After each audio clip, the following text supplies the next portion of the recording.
22 de diciembre del 2022, soy Jairon Córdoba y les doy la bienvenida a JNE Noticias. Soy acompañado de Lisette Guzmán. ¿Cómo estás? Bien, Jairo, ¿qué te parece? Empezamos viendo nuestros titulares. Claro que sí, vamos con nuestros titulares.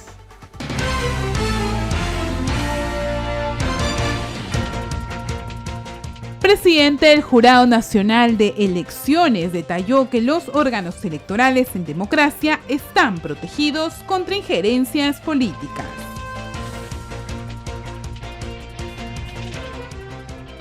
Y con comicios en abril del 2024 hay posibilidad de realizar elecciones primarias.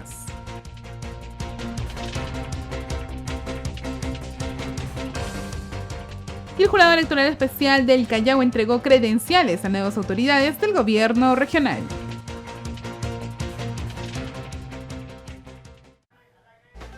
Comenzamos con la información. El presidente del Jurado Nacional de Elecciones, Jorge Luis Salas Arenas, recordó que los organismos electorales son autónomos por ley y no debe existir injerencia por parte del legislativo. El presidente del Jurado Nacional de Elecciones, Jorge Luis Salas Arenas, recordó que la institución electoral, así como los organismos que conforman el sistema electoral, cuentan con autonomía reconocida por ley y fue enfático en afirmar que los mismos se encuentran amenazados por el planteamiento de un supuesto cese de funciones de los titulares electorales. Los órganos electorales en las democracias están arropados o protegidos contra las injerencias políticas, porque los órganos electorales están destinados a realizar elecciones libres y transparentes como la que nosotros hemos tenido, no solo las generales, sino las regionales y municipales, para los recambios pertinentes periódicos de autoridades elegibles. No corresponde, por tanto, que se someta a los miembros de los órganos electorales, de los organismos autónomos electorales, Jurado Nacional de Elecciones, OMPI y RENIEC, a ningún tipo de amenaza o adelanto de sus funciones o cese de sus funciones, que son actos políticos que la Constitución no permite y que tampoco lo permiten los tratados internacionales que protegen la democracia. Eso también hemos señalado ahora en la reunión que hemos tenido con la Comisión Interamericana, con los técnicos de la Comisión Interamericana, para que se tenga en cuenta que en el Perú los organismos electorales se encuentran amenazados con el planteamiento que se ha realizado. Asimismo, sobre el adelanto de elecciones aprobado en primera legislatura en el Congreso de la República, señaló que sería viable realizarse en abril del 2024, generando así que se realicen las primarias como estuvo establecido en la ley electoral. Que los organismos electorales, y dentro de ellos el Jurado Nacional de Elecciones, dijo con absoluta claridad que un cronograma con elecciones primarias, no internas, con elecciones primarias que por primera vez tenían que realizarse en el Perú y se deben realizar para hacer la diferencia con los otros tipos de elección pasadas, terminaría con la primera vuelta electoral en abril del 2024. Y con las elecciones terminadas para tomar los cargos en julio del 2024. Nosotros presentamos ante el Congreso un cronograma no con fechas, sino con meses que precisamente coinciden con el cronograma presentado por el Poder Ejecutivo, porque ellos han tomado el cronograma sobre la base de la ley. Y nosotros nos hemos remitido a la ley. Finalmente el Congreso es el que va a señalar cuándo terminará el adelantamiento, es decir, hasta dónde culminarán las autoridades actualmente en ejercicio sus funciones como presidenta y congresistas. Finalmente, el titular Salas Arenas detalló que la colectividad debe confiar en los organismos autónomos electorales. Que la colectividad tiene que tener la tranquilidad y la certeza de que el Jurado Nacional de Elecciones va a seguir desarrollando sus funciones con absoluta independencia para respetar, como lo ha hecho siempre, la voluntad ciudadana de manera escrupulosa. Con ello, el Jurado Nacional de Elecciones confirma el comunicado previamente publicado y dirigido a la ciudadanía en aras de que se respete el funcionamiento de entidades electorales y no exista injerencia indebida a su autonomía. Y el especialista en Derecho Electoral, el señor Roy Mendoza, indicó que con el adelanto de las elecciones para abril del 2024 es posible realizar primarias. En el marco del proyecto aprobado en el Congreso del adelanto de elecciones para abril del 2024, se abre la posibilidad para que efectivamente se lleven a cabo las elecciones primarias y así los ciudadanos elijan a sus candidatos en una votación a nivel nacional. Las elecciones primarias, como bien se sabe, ya habían sido reguladas para las elecciones del 2021. Sin embargo, fueron suspendidas. Así también fueron suspendidas para las elecciones del 2022. Recordemos que la legislación electoral obliga a pasar por primarias a los candidatos a la presidencia, a los parlamentarios, a los gobernadores regionales y alcaldes, ¿no? Entonces, ya con este plazo extendido, se podría realizar muy bien las primarias, ¿no? Y sería la primera experiencia. Solo se debería tener en cuenta que por parte del Congreso tendría que regularse de mejor forma estas primarias para tener reglas claras sobre ellas y no tener problemas en su aplicación. Asimismo, el especialista en Derecho Electoral detalló qué dice la norma sobre las elecciones primarias de las organizaciones políticas. La norma, me dice la Ley de Organizaciones Políticas, me dice que solo participan en primarias aquellos afiliados que tengan un año de afiliación a la convocatoria de elecciones. La convocatoria de elecciones, de aprobarse en una segunda legislatura, se estaría dando en julio del 2023. Entonces, los que podrían participar en elecciones primarias van a ser los que están afiliados a julio de este año. Entonces, eso también como que reduce la oferta política. El abogado Roy Mendoza recordó qué es lo que permite la aprobación en primera legislatura de elecciones para abril de 2024 y que permitiría además a los organismos autónomos llevar a cabo un proceso electoral con normalidad.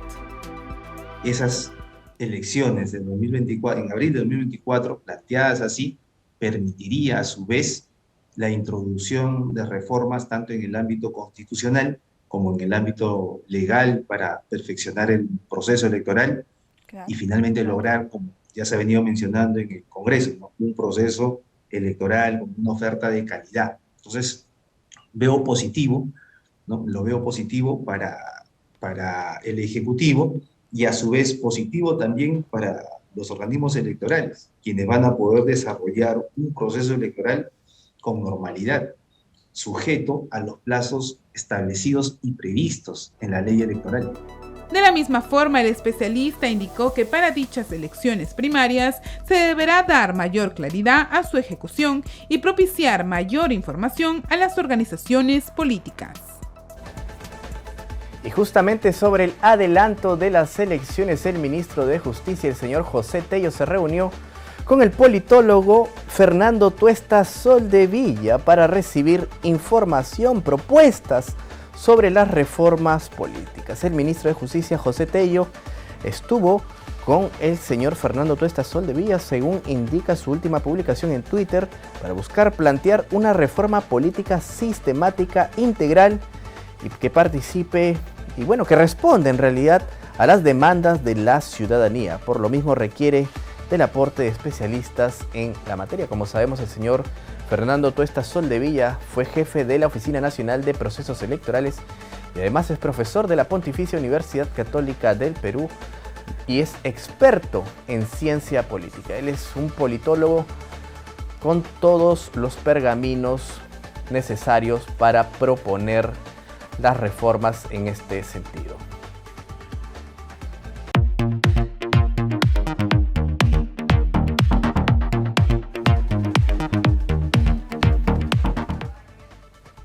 Bien, en esta oportunidad nos acompaña el abogado constitucionalista, el señor Luciano López, con quien vamos a conversar acerca de este tema coyuntural, el adelanto de las elecciones. Le damos las buenas tardes al señor Luciano López. ¿Cómo está?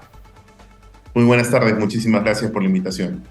La primera pregunta que quisiera plantear en este contexto del adelanto de las elecciones, porque no solamente es un adelanto para el tema presidencial o el escenario presidencial y congresal, también el Parlamento andino, no nos olvidemos en ese contexto, ¿no? Entonces, la primera pregunta que quiero plantearle es ¿cuál va a ser el impacto en nuestra democracia que va a generar este adelanto de las elecciones? Porque todos queremos salir de esta crisis política, pero ¿cuál va a ser el impacto? Bueno, yo lo que veo es que el impacto, grosso modo, es que por segunda vez, después de 22 años exactamente, estamos replicando una fórmula que de alguna manera puede entenderse como una revocatoria de mandato presidencial y parlamentario, porque no olvidemos que la primera vez que se usa una fórmula de esta naturaleza fue en el año 2000 con la caída del Fujimorato, ¿no? Correcto. Entonces, es en esa oportunidad donde se idea este mecanismo de introducir unas disposiciones transitorias especiales en la Constitución que recorten un mandato. En esa oportunidad fue de 5 años a 1 año. En esta oportunidad lo estamos haciendo después de aproximadamente 1 año y medio, ¿no? Con lo cual es preocupante de todas maneras para nuestra democracia porque no es lo ideal. Y por eso que frente a una situación de esta naturaleza, creo que la otra beta, por decirlo de alguna manera, del impacto, como lo ha dicho usted, de una situación como esta, de reproducir un mecanismo existente en una crisis tan grave como fue en el año 2000, es que demos lugar a pensar en unas reformas constitucionales fundamentalmente en el tema político, que es algo que definitivamente nos deja como saldo esta aguda crisis que no ha cesado exactamente desde el año 2016. Claro, es importante señalar el contexto, ¿no? 2016 empieza ya un momento importante para nuestra democracia, donde el expresidente Kuczynski frente al Congreso, que tenía fuerza popular, pues tuvieron una contienda política, si se quiere decir así, ¿no? Y llegamos hasta este momento en donde en 5 años hemos tenido 6 presidentes. Entonces, eso es bastante preocupante porque es un récord no para estar contentos o alegres, sino para preocuparnos sin duda. Ustedes han presentado, y digo ustedes como estudio jurídico, un anteproyecto de ley de reforma constitucional en donde señalan algo muy interesante con respecto a las elecciones del año pasado, y quiero citar: el serio déficit de legitimidad queda flagrantemente expuesto. Por cada 100 votantes que integran el universo del padrón electoral, 30 no fueron a votar. 30 no fueron a votar, ¿no? 11 personas votaron por Pedro Castillo, 8 lo hicieron por Keiko Fujimori. 9 votaron en blanco, 4 votaron nulos, mientras que 38 votaron por cualquier otro candidato. Entonces, en este contexto, ¿cuál es la importancia de dar pasos en términos de reforma? Porque si 30 no votaron y los otros que votaron por los candidatos son bastante reducidos los índices, ¿cómo hacemos para salir de este escenario, no? Bueno, definitivamente que creo que la primera medida es que de ninguna manera el Congreso de la República se le debe ocurrir suspender las primarias abiertas. Creo que es lo primero que deberíamos pensar. Que recordemos que en las últimas elecciones generales y en las municipales, lamentablemente el Congreso lo que hizo fue suspender la entrada en rigor de las leyes que justamente establecen las primarias abiertas como un mecanismo de tratar de mejorar la representación. Eso como punto de partida. Lo segundo es lo que nosotros estamos proponiendo. Creo que por el momento tenemos que aprobar unas reformas mínimas. Nosotros hemos planteado 4 bloques, ¿no? 4 bloques mínimos. El primero es tratar de reformar el mecanismo de la elección de la segunda vuelta presidencial y unificar con esa oportunidad la elección de los congresistas. Esto último no es nuevo, es una propuesta que ya había hecho la Comisión de Alto Nivel para la Reforma Política. Recordarán, esta fue una comisión formada durante el gobierno del señor Vizcarra, que presidió el señor Fernando Tuesta, y que es el que plantea esta solución de que los congresistas pueden ser elegidos en segunda vuelta justamente para evitar la atomización. Aquí abro un paréntesis. El gran problema que tenemos es que en realidad no tenemos partidos políticos.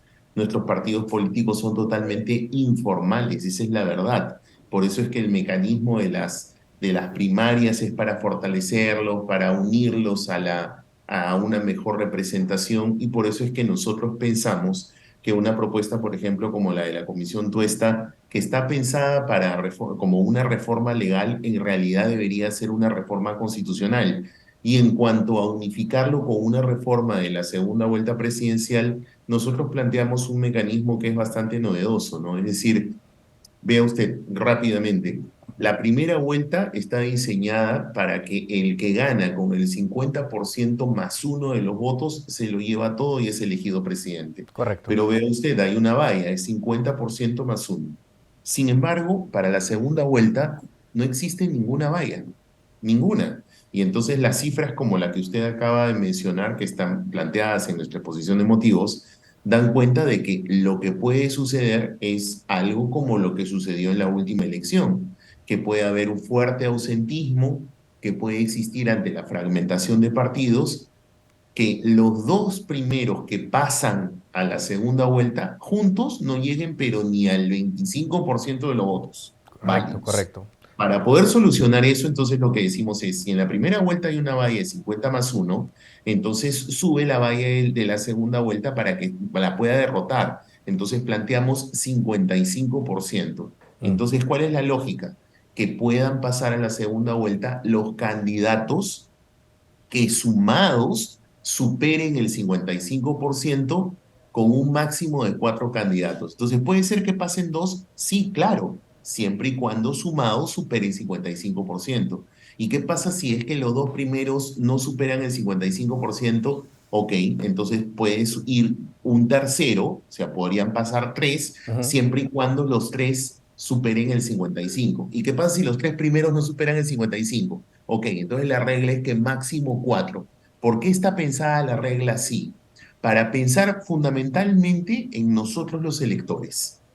Básicamente es eso, para tratar de, además de fomentar propuestas más centristas, para fomentar alianzas electorales. Y entonces eso tiene un correlato con un mejor arrastre de voto, es decir, un voto más Claro. inteligente al momento de que se pueda unificar con la segunda vuelta, y así vamos licuando esta atomización de partidos y le damos mayor gobernabilidad, Sin o bien duda. una oposición fuerte o bien un oficialismo fuerte, ¿no? Sí, sin Entonces, duda. grosso modo, esa es la primera reforma que Sí. estamos planteando. Ahora, sí, el Partido Renovación Popular ha incluido, ¿no?, una discusión en el Congreso de la República, que es la salida de todos los representantes del sistema electoral, sea el Jurado Nacional de Elecciones, la Oficina Nacional de Procesos Electorales y el Registro Nacional de Identificación y Estado Civil. Sin embargo, durante los días de discusión, pues, el sistema electoral, no solamente en el 2021 y en este año, el 2022, ha funcionado de manera adecuada, ¿no?,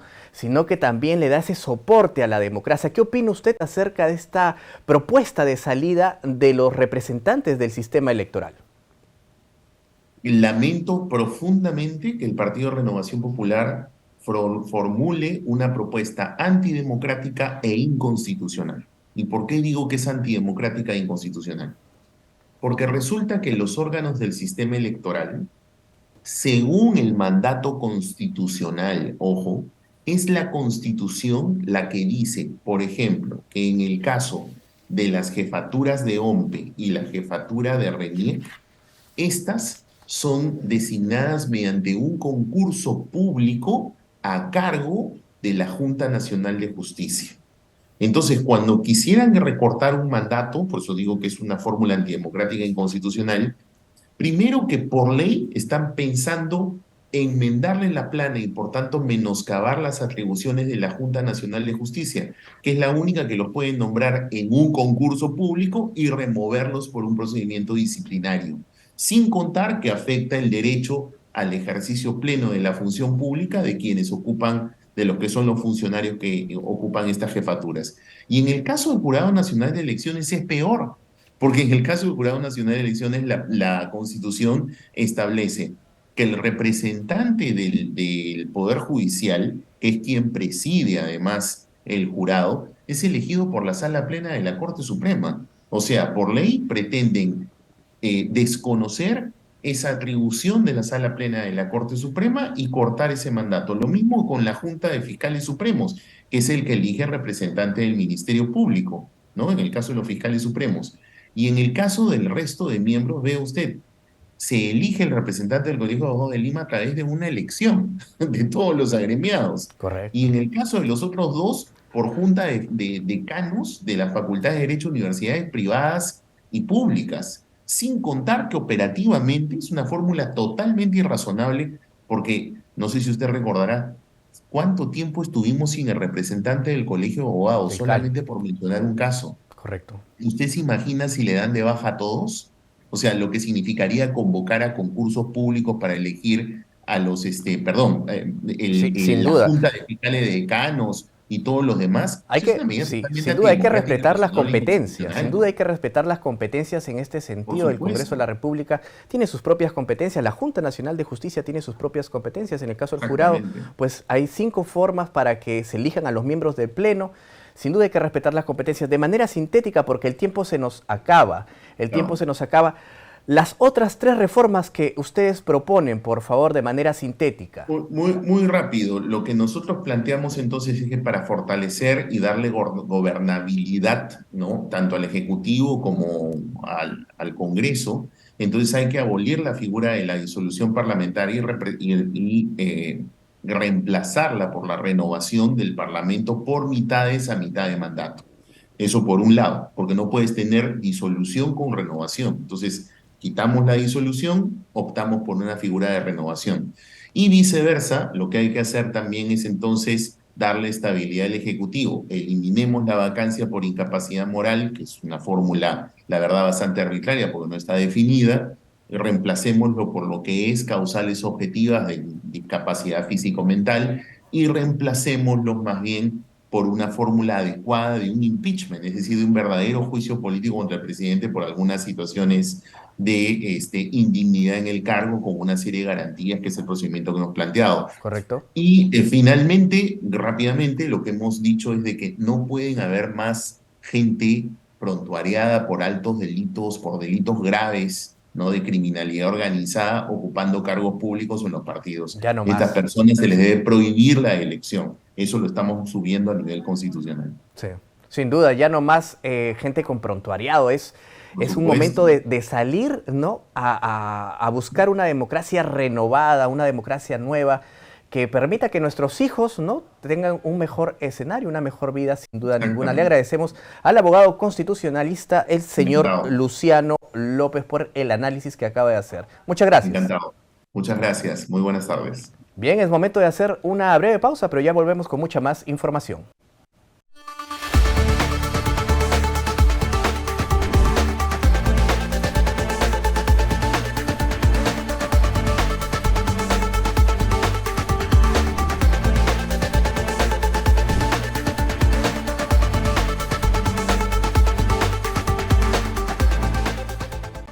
El gobernador electo del Callao, Ciro Castillo Rojo, así como otros funcionarios de dicha región, recibieron sus credenciales en el Jurado Electoral Especial del Callao.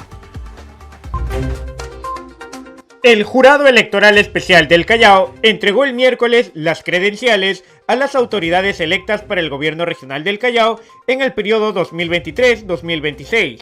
Entre ellas se encontraron el gobernador, vicegobernador y 9 consejeros regionales. De este modo, los miembros del Tribunal de Justicia Electoral del Callao, presidido por la magistrada Rosa Benavides, encabezaron esta ceremonia desde la Universidad Nacional del Callao. Ciro Castillo Rojo recibió así su credencial de igual manera que lo hizo la vicegobernadora del Callao, Edita Vargas, que fueron elegidos con el movimiento regional Más Callao con el 67.95% de los votos válidos. Asimismo, recibieron sus credenciales 9 consejeros regionales: Rosa Pacheco Miñán, José Sosa Dulando, Juan León Siles, Claudio Fernández, Luz Carmela, Salvatore San Pietro, Juan Amaya Muñón, Joana Gutiérrez Alvarado y José Gómez Olulo. Con la entrega oficial de credenciales, el Jurado Nacional de Elecciones garantiza así que las nuevas autoridades electas del Callao puedan entrar en funciones desde el 1 de enero del 2023, luego de que el pasado 4 de diciembre se realizara la segunda vuelta regional tanto en el Callao como en otros 8 departamentos del Perú. Y escuchemos las declaraciones de Rosa Benavides, presidenta del Jurado Electoral Especial del Callao, en el marco de la entrega de credenciales para las autoridades de la región Callao. Que es un proceso lato que empieza primero con las elecciones internas de los partidos, luego las inscripciones de todos los candidatos, el pacto ético, el control de las campañas electorales, asimismo el debate electoral, luego vienen los días de las elecciones, el voto que emite, en este caso el pueblo chalaco, y luego de ello la OMPE o la ODP Callao para nosotros empieza a procesar todas las actas y una vez que llega al 100%, con la participación de nuestros FISTEC, que son los fiscalizadores técnicos, quienes tienen que ingresar a todo el sistema, observar que todo está correcto, porque de lo contrario el jurado electoral no daría validez a aquello. Consecuentemente, procedemos ya a proclamar al ganador y el pasado 3 días, sin impugnaciones, sin nulidades, entregamos las credenciales. En la primera vuelta nosotros tuvimos 400 y tantas actas observadas en mesa, pero para la segunda vuelta solo tuvimos 15. Lo que pasa que las elecciones se llevaron solo con 2 candidatos, entonces es más rápido, más ágil y no hay mucho cuestionamiento. Entonces a estas 15 actas que han sido observadas, inmediatamente el jurado electoral ha procedido a evaluarlos, a analizarlos, emitir las resoluciones respectivas para que ingresen al cómputo a la ODP.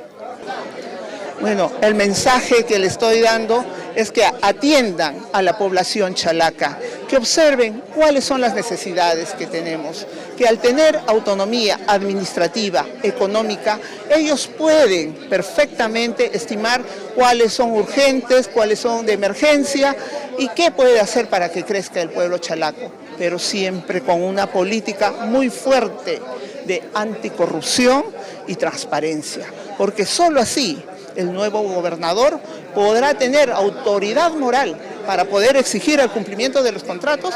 De lo contrario, caeríamos en lo mismo que antes. Tuvimos a diversos presidentes de la región en lugares que no deberían estar. Y hasta la fecha, el 90% de los candidatos que participaron en las elecciones regionales y municipales 2022 ya presentaron su informe financiero ante la OMP.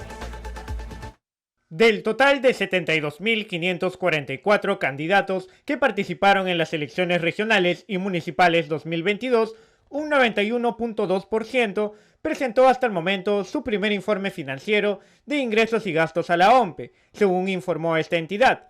El detalle de esta primera de 2 entregas fue confirmada a JNE Noticias por Luis Camino, subgerente de verificación y control de la OMPE. Más del 92% de candidatos y candidatos obligados a presentar su información financiera de aportes, ingresos, así como sus gastos ejecutados durante esta campaña han presentado información financiera. Este es 66.820 candidatos que a la fecha han presentado. Aún siguen presentando, estamos recepcionando a nivel nacional los informes financieros todavía de candidatos que no han presentado primera entrega, pero lamentablemente de no presentar su información financiera obligatoria, tal como lo establece la Ley de Organizaciones Políticas, serán sujetos a un procedimiento administrativo sancionador. Del mismo modo, Camino informó cuáles serán las sanciones para los postulantes que no cumplan con entregar a tiempo su primer y su segundo informe financieros, mismos que deben contener las relaciones de aportes de campaña, actividades, ingresos, gastos, entre otros datos relevantes. La sanción que establece la norma es de no menor a 1 OIT ni mayor a 5 OITs, es decir, de 4.600 a 23.000 soles.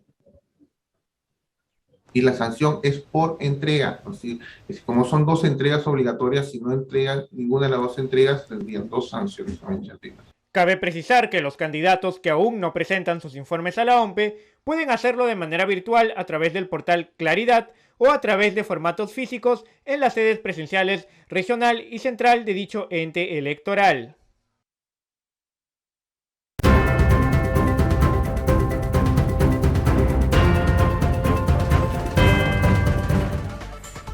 Es momento de nuestro bloque internacional. Joe Biden manifiesta el apoyo a Ucrania. Esto después de haberse reunido con Zelensky.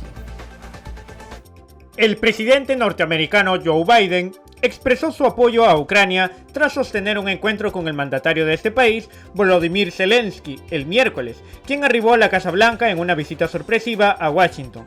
El tema de conversación entre ambos mandatarios fue el de la guerra de Rusia contra Ucrania, que empezó en febrero de este año. Así, en el encuentro, Zelensky manifestó que Ucrania no se rendirá ante la avanzada rusa y Biden, por su parte, que el pueblo estadounidense se encuentra con la ciudadanía ucraniana en este conflicto bélico. Cabe precisar que Biden anunció tras la reunión con su homólogo ucraniano que le entregará un sistema de misiles antiaéreos para defenderse de los ataques rusos y una ayuda adicional de $1.850 millones.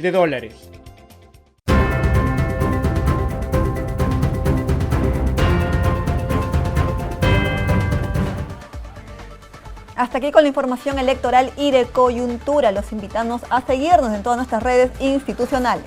Claro que sí, los dejamos con imágenes del Palacio Torre Tagle. Hasta mañana.